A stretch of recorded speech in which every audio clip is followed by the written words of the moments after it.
Si tu effectues une croisière aux Galapagos, tu auras peut-être la chance d'apercevoir un animal tout à fait remarquable. Il s'agit du poisson chauve-souris des Galapagos, qui ressemble à une sorte de chauve-souris surmaquillée. On le trouve à des profondeurs allant de 5 à plus de 100 mètres. Et tu as peu de chances de le louper car il peut mesurer jusqu'à 25 cm de long. Il arpente principalement les fonds marins où il se dandine à l'aide de ses petites nageoires trapues, pourvues de pieds assez larges. Oui, c'est plutôt étrange de voir un poisson marcher, mais de temps en temps, il remonte à la surface pour voir s'il se passe quelque chose d'intéressant là-haut. On les trouve aussi au bord des récifs. Le poisson chauve-souris n'aime guère les eaux chaudes, c'est pourquoi tu le trouveras surtout dans des courants plus froids. Voici une baudroie. C'est le genre de poisson qui attire ses proies potentielles au moyen d'un lobe charnu. Tu le vois juste ici, au bout d'un filament qui ressort de son museau? Ces poissons ont généralement une grosse tête et une large bouche. Sans commentaire. Leur queue et leur corps sont relativement petits en comparaison. Le poisson chauve-souris, lui aussi, présente une excroissance charnue sur sa tête. C'est ainsi qu'il attrape de petits animaux tels que les mollusques, les crevettes et les petits poissons opportuns. Regarde cette créature bizarre qui se tapit dans les profondeurs de l'océan. Il s'agit d'un poisson tripode que l'on trouve dans les océans Indien, Pacifique et Atlantique. Admire plutôt ses longues nageoires osseuses. Elles peuvent s'étendre jusqu'à 1 mètre à partir de leur base et de la queue du poisson. Les scientifiques pensent qu'ils pompent du liquide dans ses nageoires lorsqu'ils se tiennent debout afin que celles-ci restent rigides. Lorsqu'ils nagent, leurs longues nageoires virevoltent doucement sous leur corps, ce qui peut parfois sembler un peu saugrenu. Je veux dire, la partie marche a l'air un peu bizarre aussi, mais plutôt cool, il faut bien l'admettre. Les poissons tripodes ont évolué pour se reposer sur leurs longues nageoires afin de se dresser plus haut. C'est ainsi qu'ils se trouvent dans la position idéale pour attraper les poissons, les petites crevettes et les autres petites créatures malchanceuses, mais savoureuses, que le courant océanique amène directement dans leur bouche. C'est un mécanisme parfait quand on y pense. Les courants sont à peine perceptibles au niveau des fonds marins, ce qui ne leur facilitait pas vraiment la tâche. Et ce poisson ne voit même pas sa proie arriver. Il est presque aveugle car il passe le plus clair de son temps dans un habitat obscur. Mais ses longues nageoires détectent les vibrations des sédiments boueux produites par les petits animaux qui passent à proximité. Ces nageoires pectorales, situées juste derrière sa tête, sont pour leur part des sortes d'antennes. Elles lui donnent des informations supplémentaires sur le dîner à venir. Tu dois admettre que tu n'as pas vu beaucoup d'animaux à l'air aussi grincheux que cette Ophidiidae. Ils sont pourvus de longues nageoires et d'un long corps, et contrairement aux apparences, ce ne sont pas vraiment des anguilles. La famille des Ophidiidae compte différents membres, chacun ayant ses propres caractéristiques. Par exemple, le poisson sans visage. Comme son nom l'indique, la plupart des membres de cette espèce n'ont pas de visage apparent. Certains ont des yeux fonctionnels et d'autres non. D'autres encore produisent des sons bizarres lorsqu'ils sont en quête d'un partenaire. Et beaucoup d'entre eux vivent en eau profonde. De nombreux spécimens présentent des nageoires pelviennes sous leur corps, mais les Ophidiidae sont allés encore plus loin.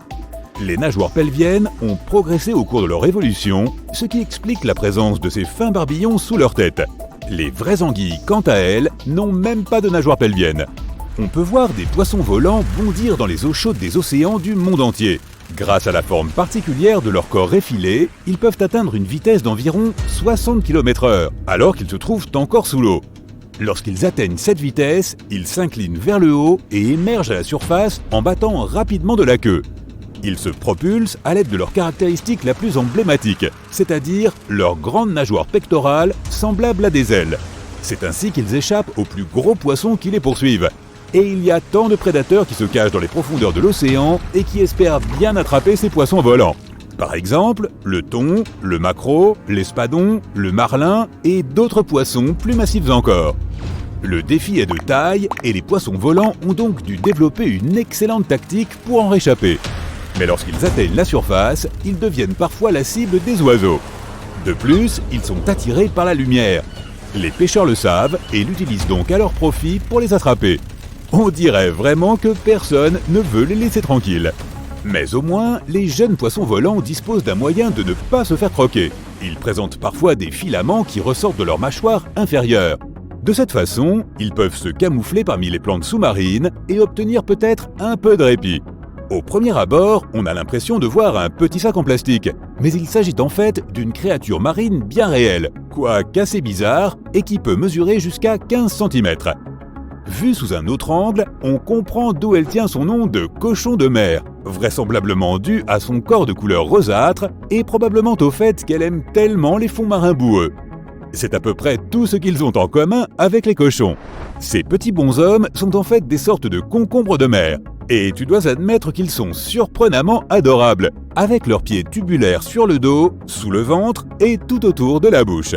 Ces créatures passent l'essentiel de leur temps à renifler les fonds marins boueux. Elles se nourrissent principalement de restes d'algues mortes ou d'autres morceaux savoureux tombés quelque part depuis la surface. Bien sûr, ils peuvent aussi se nourrir de choses plus grosses, comme une baleine entière par exemple. Les cochons de mer sont d'excellents gardiens pour les jeunes crabes royaux tels que les Neolithodes diomedeae. Les chercheurs ont déjà vu ces petits crabes se cacher sous les cochons de mer et leur grimper dessus. C'était probablement un moyen pour les jeunes crabes de se protéger de prédateurs dangereux. Et pour les cochons de mer, c'était un moyen de tuer le temps et de se faire des amis à bon compte. À première vue, les Gymnosomata donnent l'impression qu'un animateur fort inspiré a décidé de créer un dessin animé aux héros aussi mignon que sympathique. Mais il s'agit en fait d'un véritable animal, à savoir une petite limace de mer capable de nager.